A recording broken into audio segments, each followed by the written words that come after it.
మా daring dashing breaking news reporter తిరకాసు ఏదో మిషన్ మీద బయటికి వెళ్తున్నాను అన్నయ్య అని పొద్దున్నే మెసేజ్ పెట్టేశాడు. మరి ఆ మిషన్ ఏంటో, ఆ బ్రేకింగ్ న్యూస్ కోసం ఎక్కడికి వెళ్తున్నాడో చూద్దాం. తిరకాసనియా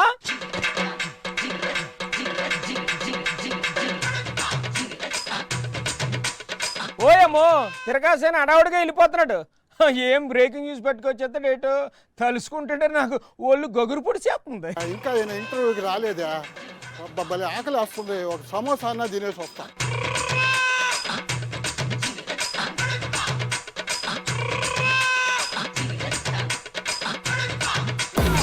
ఏనిది? రూపాయి ఒక బోండా 10 రూపాయలు. ఓ అమ్మ, ఒక బోండా 10 రూపాయలా?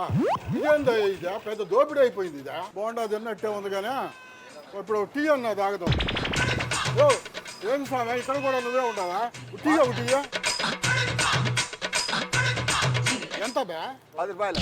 10 రూపాయలా? ఇందాక బోండాకేమో 10 రూపాయలు తీసుకున్నావు, ఇప్పుడు టీకి కూడా 10 రూపాయలా? ఏందా అంత దోపిడీ అయిపోయింది మీకు? ఇస్తావా ఇవ్వాలి లేకపోతే కథ పడుతున్నావా? నా దగ్గర 10 రూపాయలు లేవు, రూపాయి ఇస్తా. రూపాయి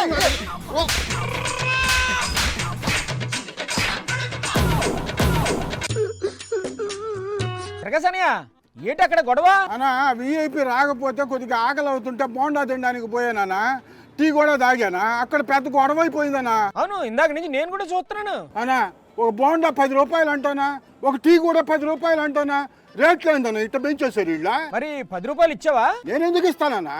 ఇట్లా టోన్లు ఎంతమందిని చూసానేనా? ఈయనంటే ఈయన ఏం చేసుకుంటా చేసుకోపోండి అని ఒక వార్నింగ్ ఇచ్చేసి వచ్చా. మరి నీ వార్నింగ్ కి దారికి వచ్చారు వాళ్ళు. ఇవ్వను అనేటప్పటికి సాగు బాధేశాడన్నా. ఓయమ్మా, అయ్యో పాపం, బాగానే దరువేసినట్టున్నారుగా. అన్యాయాన్ని అక్రమాన్ని ప్రశ్నించే వాళ్ళని ఈ సమాజం చూసి సహించదన్నా. ఎక్కడికి పోతుందన్నా మానవత్వం? అవును, నాకు అర్థం కాదు, 10 రూపాయల కోసం ఎందుకనే అలా తన్నులు తిన్నావు?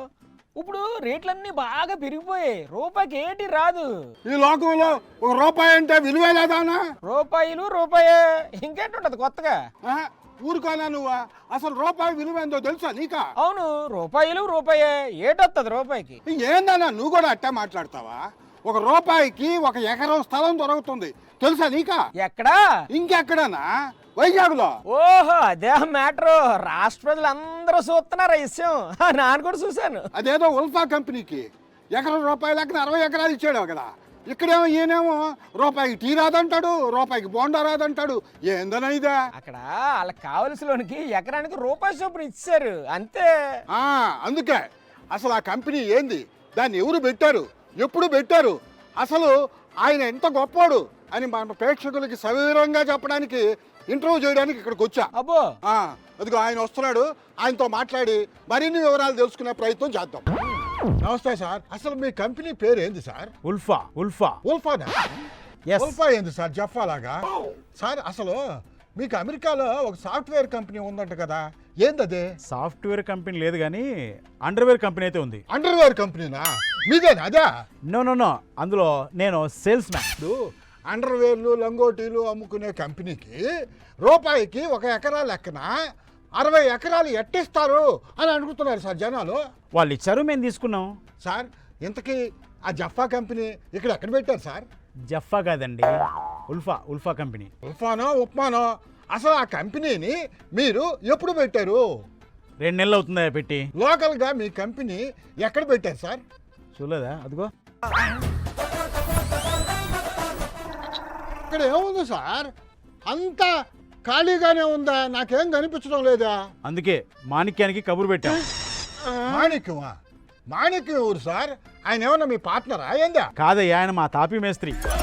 ఇప్పుడు వచ్చి 3 నెలల్లో మొత్తం కంప్లీట్ చేసేస్తారు ఆఫీసు. ఓకే, మీరు ఇంత పెద్ద కంపెనీ పెడుతున్నారు, అయితే ఆఫీస్ కూడా ఇప్పుడు గట్లేదంటారు. ఇంతకీ మీరు ఎక్కడ ఉంటున్నారు సార్ ఇప్పుడు? సికింద్రాబాద్లో రైల్వే స్టేషన్ ఎదురుగా మడత మంచాలు రెంట్కి ఇస్తారు తెలుసా, అక్కడే ఉంటున్నా. అమ్మ బడవ, మడత మంచాలు అద్దెకి ఇచ్చే లాడ్జీలో దిగుండా నువ్వు ఇప్పుడా? అవును. ఏంది జోగన్న ఇదా? ఆయనేమో మడత మంచాలు అద్దెకి ఇచ్చే లాడ్జీలో దిగుండాడంట, ఆయనకేమో మా గవర్నమెంట్ ఏమో 60 ఎకరాలు ఇస్తుందంట, ఆయనేమో 10,000 మందికి ఉద్యోగాలు ఇస్తాడంట. అన్నా నాకు ఏ ఒక్క ముక్క కూడా అర్థం కావటం లేదనా. చాలు ఇంక చేసింది, దా ఆఫీస్కి వచ్చే. యోగన్న, ఒక 100 రూపాయలు ఉంటే ఫోన్ పే చేయనా? ఎందుకు? ఇందాక ఆ అంగటి ఆయన కొట్టిన దెబ్బలకే ఈ పంతా వాసిపోయి ఒళ్ళంతా నొప్పులుగా ఉండేనా. టాబ్లెట్ కొనుక్కొని తెచ్చుకొని వేసుకొని రాను సార్ పండుకొని వస్తా. సరే వచ్చే, నా దగ్గర బాము పెయిన్ కిల్లర్స్ అన్నీ ఉన్నాయి, ఇస్తాను. దా దా. ఏం ఆఫీసో ఏందో, నేను కూడా వైజాగ్ పోయి ఒక 10 రూపాయలు ఇచ్చి ఒక 10 ఎకరాలు తీసుకొని ఏదో ఒక కంపెనీ పెట్టుకుంటానన్నా, లైఫ్ సెటిల్ అయిపోద్దా. వస్తా.